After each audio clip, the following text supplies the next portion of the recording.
কারণ অর্থ দপ্তরে টাকা নেই। 10,000 কোটি টাকা ইয়ারলি ইনভলভমেন্ট বাড়বে।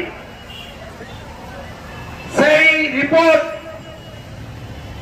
19 সালে যখন লোকসভা নির্বাচনে তৃণমূলের ভরাডুবি হলো, 18টা আসনে বিজেপি এবং 2টো আসনে কংগ্রেস জিতল। তারপরে মমতা বন্দ্যোপাধ্যায় ভয় পেলেন। তিনি এই রিপোর্ট আংশিকভাবে কার্যকর করলেন। 2020 সালের জানুয়ারি মাসে নতুন পে স্কেল রিভিশন হলো। কিন্তু আপনারা এরিয়ার পেলেন না। পেনশনারদের যে দাবি ছিল সেই দাবি পূরণ হলো না। ক্যাজুয়াল কন্ট্রাকচুয়াল সমকাজে সমবেতন তাদের দাবি ইগনোর করা হলো।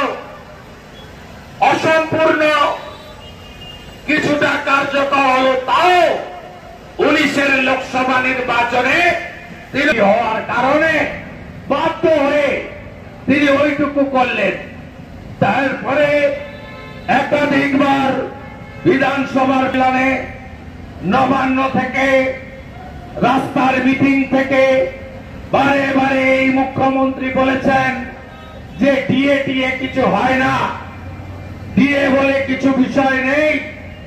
আমি নতুন পে স্কেল দিয়েছি, তাতে ডিএ কে মার্চ করে দিয়েছি। ডিএ আমি স্বীকার করি না, ডিএ আমি দেব না। তারপরে 3%, 4% তিনি করবেন না। তিনি সবাইকে ঢুকতে দেবেন। কাশ্মীরের জঙ্গিকে ঢুকতে দেবেন ক্যানিং এ, বাংলাদেশের জঙ্গিকে ঢুকতে দেবেন মুর্শিদাবাদে। কিন্তু তিনি ঢুকতে দেবেন না কাকে? শিল্পকে ঢুকতে দেবেন না পশ্চিম বাংলায়।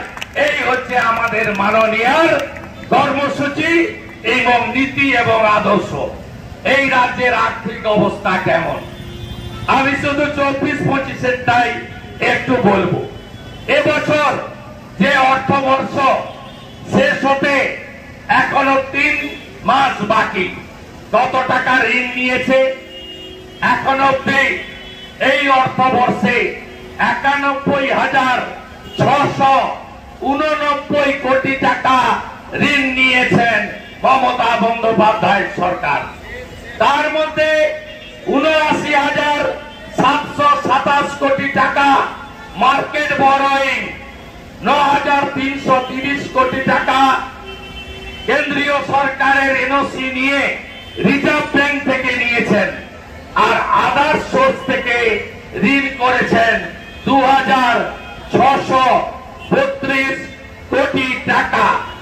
31 মার্চ 2024-এ ঋণের পরিমাণ গিয়ে দাঁড়িয়েছে 6,50,00,000 টাকা, 6,6.5 লক্ষ কোটি টাকা 2024-এর 31 মার্চ ঋণের পরিমাণ হয়েছে।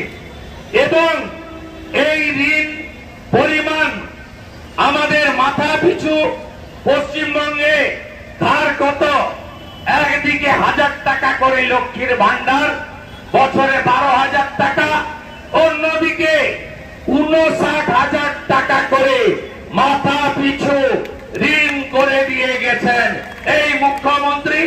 কোথায় কোথায় আগের সরকার বলে 15 বছর রাজত্ব করতে যাচ্ছে, এখনো আগের সরকার বলে। আপনারা দেখুন, আগের সরকারের ঋণ ছিল 1,97,000 কোটি টাকা, মাথা পিছু ঋণ ছিল 20,300 টাকা।